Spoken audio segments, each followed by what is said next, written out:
Imagine, un mec dans la vingtaine explique à ses amis qu'il aimerait que sa copine arrête de le rabaisser en public et de l'écraser dans la vie privée. Il se livre et se sent émasculé. Quelle est la réponse de son cercle d'amis progressistes? C'est de la masculinité toxique, mec. T'es pas assez déconstruit. T'essayes de la contrôler. Pendant ce temps, Andrew Tate fait des millions en vendant exactement ce que ce gamin cherche désespérément. Un modèle masculin qui assume. La gauche regarde cette explosion de la Red Pill avec des yeux de merlan frit, sans comprendre qu'elle a créé le monstre qu'elle combat. Aujourd'hui, je vais te montrer pourquoi des millions de jeunes mecs préfèrent écouter les conseils d'un ex-kickboxer devenu proxénète criminel plutôt que leurs alliés progressistes. Voici le truc que personne n'ose dire. La Red Pill a des diagnostics vrais noyés dans un océan de merde. Exemple concret. Tu prends un gamin de 16 ans. À l'école, en dehors, sur les réseaux sociaux, on lui explique qu'il doit déconstruire sa masculinité. S'excuser d'être né avec une bite et que son rôle c'est maintenant de laisser la place aux autres.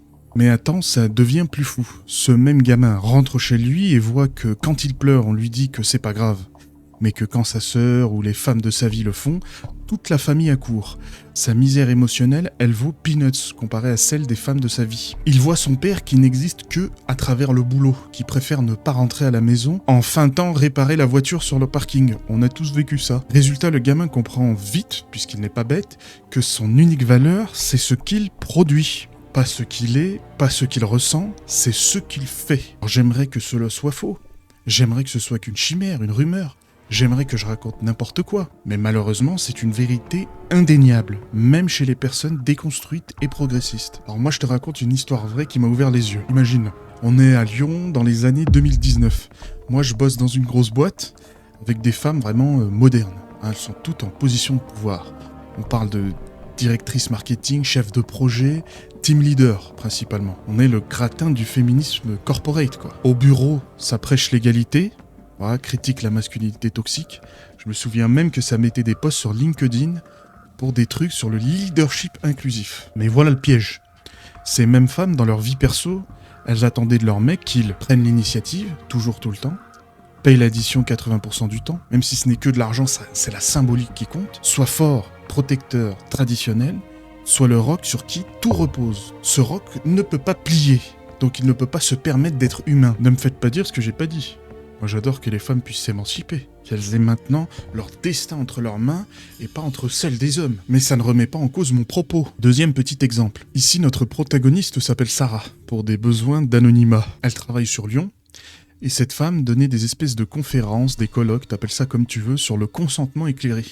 Elle se rendait dans les entreprises et parfois dans les universités pour donner ses cours. Moi, je la connaissais bien puisque c'était une amie et à force de discussion, évidemment que les relations amoureuses, c'est forcément un sujet qu'on aborde. Dans sa vie privée, elle prêche tout le contraire de ce qu'elle dit dans sa vie publique. C'est-à-dire que elle et son copain se sont rencontrés à travers un espèce de jeu du chat et de la souris. Elle disait non, le non qu'elle prononçait voulait plutôt dire « convainc-moi ».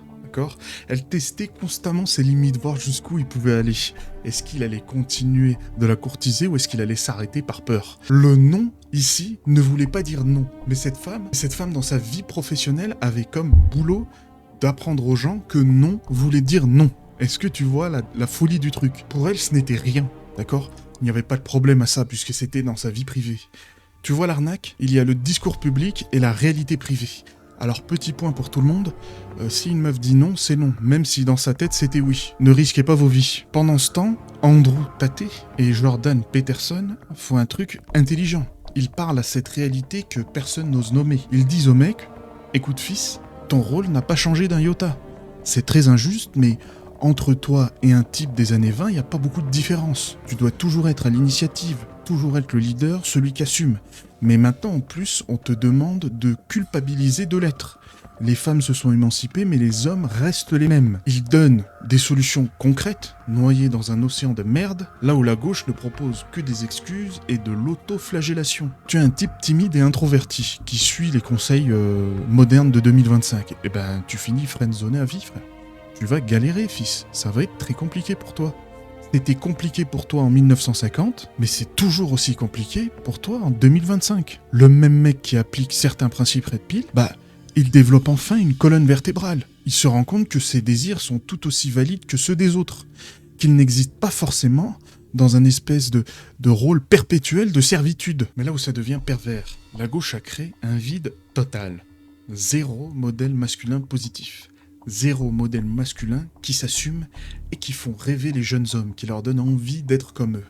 Leur seule proposition, soit comme une femme, mais en moins bien. Résultat, les jeunes hommes se trouvent dans une situation un peu de fou furieux. Ils doivent être émotionnellement matures alors qu'on ne leur a jamais appris. Ils doivent laisser la place. Mais où est leur place alors ? Le vrai problème des jeunes aujourd'hui n'a rien à voir avec les femmes.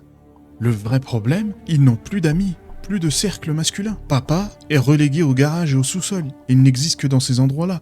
Même dans sa propre maison, il n'a pas sa place. Les potes, dispersés aux 80 après le bac. Les modèles masculins, inexistants ou toxiques. Ces mecs attendent littéralement leur mort sans jamais se poser la question.